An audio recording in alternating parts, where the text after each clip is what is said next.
माझ्या भागामध्ये देवदैठण परिसर आहे अध्यक्ष महोदय, आणि शिरूर बॉर्डर आहे, म्हणजे पुढे बाजूला नगर जिल्हा आणि पुणे जिल्ह्याची बॉर्डर आहे. तर अशा ठिकाणी मोठ्या प्रमाणावर तस्करी सुरू झालेली आहे अध्यक्ष महोदय, आणि हे प्रमाण ह्या बॉर्डर्सच्या शहरांमध्ये ऐवजी गावांमध्ये व्हायला लागलेलं आहे. तर याच्यासाठी नवीन काहीतरी एक टास्क फोर्स जशी आपण शहरासाठी केलेली आहे तसे ग्रामीण भागासाठी काहीतरी करावी अशी माझी विनंती. आपण काही करणार का अध्यक्ष महोदय? या संदर्भात आपण केवळ शहरांकरता नाही तर केंद्र सरकारने सगळ्या राज्यांना एकत्रित करून 25/3/2022 ला एक नार्को कोऑर्डिनेशन यंत्रणा त्या ठिकाणी त्याची पुनर्रचना केली, आणि मग त्या अनुषंगाने आपल्या राज्यामध्ये आपण 31 ऑगस्ट 2023 ला अंमली पदार्थ विरोधी टास्क फोर्स ANTF ची स्थापना केलेली आहे.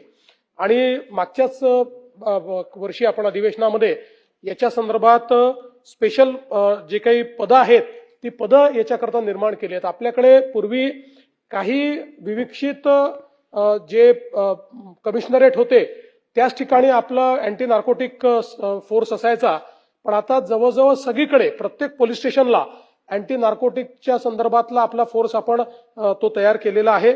आणि याच्यामध्ये जवळपास आता 202 अधिकारी कर्मचारी आहेत, 346 नवीन पदं आपण अजून तयार केलेली आहेत. त्यामुळे सर्व जे काही युनिट्स आहेत त्या सगळ्या युनिट्समध्ये आपण ANTF स्थापन केलेलं आहे.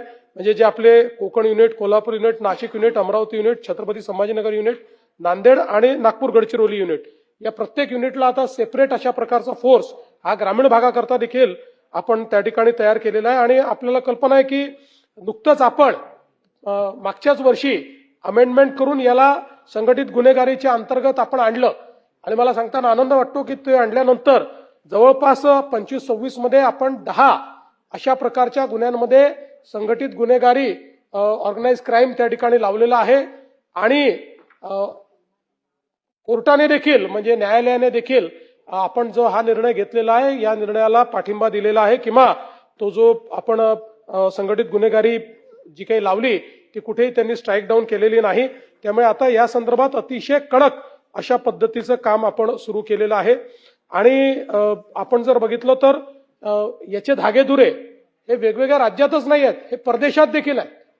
परदेशातनं देखील आपण आता डिपोर्ट करून लोक आणणं सुरू केलेलं आहे.